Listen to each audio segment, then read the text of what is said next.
Caitlin Clark's Nike Kobe PE didn't just sell out, it detonated. 13,000 pairs, 60 seconds, gone. It wasn't a sneaker release, it was a sneaker extinction event. Fans were smashing refresh buttons like they were entering cheat codes. Stores had lines stretching around the block, with sneakerheads camping out overnight like it was a Taylor Swift tour. The resale market exploded within hours, 190 retail, turning into $600 resale, like Clark sprinkled magic on the laces. And while the hype was erupting, Nike's executives were likely sitting in a boardroom somewhere, muttering one word under their breath: oops. Because this wasn't just a win for Caitlin Clark, it was a massive L for Nike's original plan.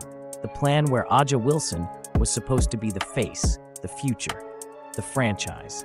But the future showed up wearing Kobe hand-me-downs and still broke the internet. This is the story of how Nike finally woke up, how Clark crushed every prediction, and why this one sneaker drop is exposing everything wrong with how brands choose their heroes. For years, Nike poured everything into Aja Wilson, and we mean everything. Custom logo?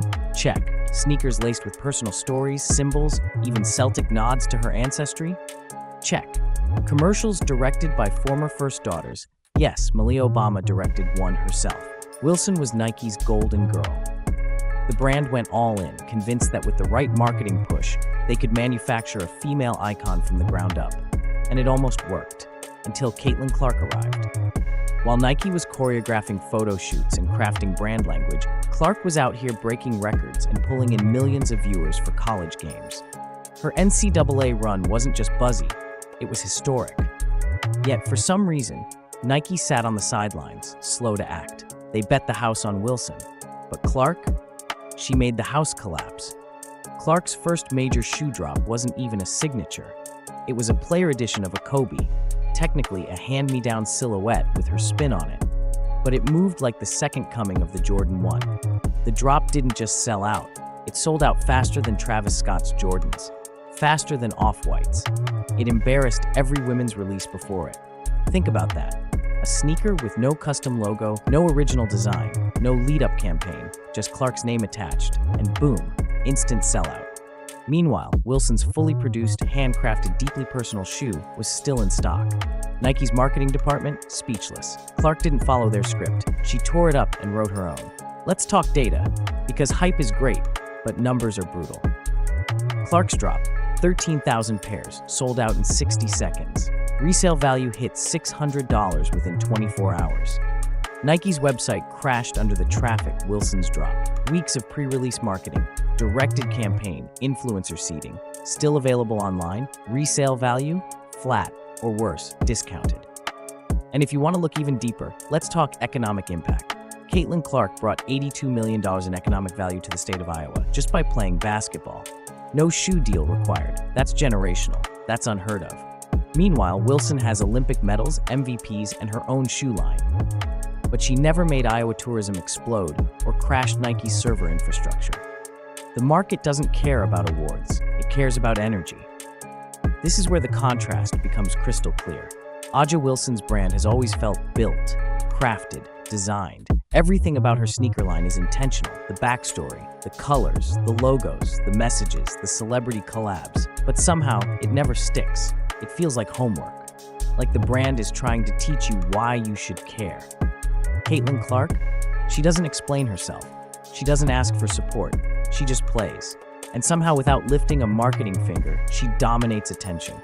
Her popularity doesn't require press releases or slogans. It's effortless. She steps on the court, and the world leans in. Let's talk about the elephant in the room. While the media went after Clark, trying to paint her as a symbol of privilege, Wilson stayed silent. And that silence was loud. She could have stepped up, could have said, "Hey, Clark's earned it. Let's celebrate the game, not divide it." But instead, Wilson let the backlash fester. Let the false narratives grow. Let Clark take the heat, all while holding on to a secret Nike deal of her own. You had a shoe in the works the whole time, but let people believe Clark was getting unfair treatment. That's not classy. That's calculated. And fans saw through it. Nike's biggest mistake? Thinking they could force-feed fans a hero. They invested everything in the Wilson project. Big campaigns, big budgets, big ideas. And meh results. Clark, meanwhile, turns every game into a sold-out event without trying. She doesn't do media tours. She just plays. She doesn't need choreographed ads. She's her own highlight reel. Nike spent millions trying to build a legend. Clark is one. Even Clark's fans are divided over the Kobe collab. Yes, it was a beautiful tribute. Yes, Kobe meant a lot to women's basketball. But this wasn't a Kobe moment. It was a Clark moment. And some fans feel Nike diluted her legacy before it even began.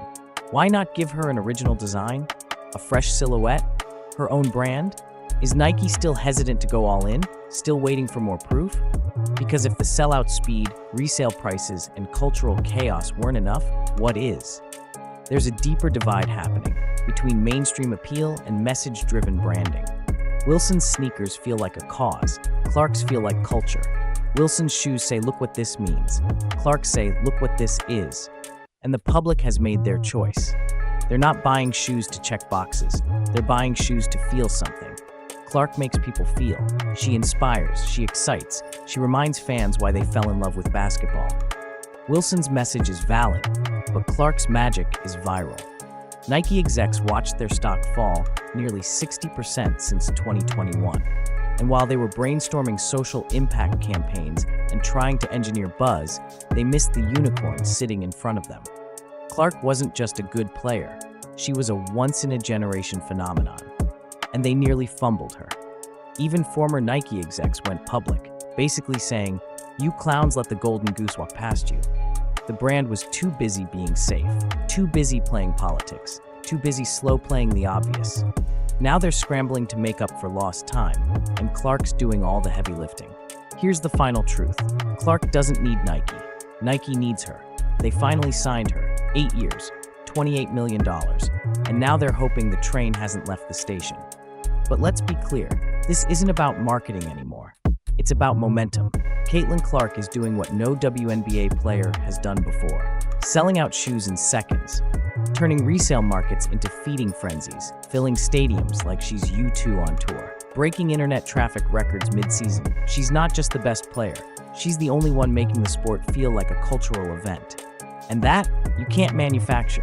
You can't fake it. You can't teach that. Clark didn't need to stomp around demanding the crown.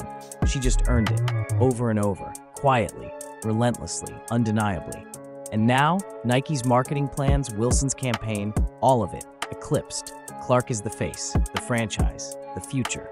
And if this sneaker drop is any indication, her signature shoe will break records Nike hasn't seen since MJ. So here's your moment. If you support Caitlin Clark, comment "Baby Goat" below. Hit that like button. Subscribe. Turn on all notifications because the era of Clark has just begun. This isn't hype. This isn't hope. This is the future, and it's already here.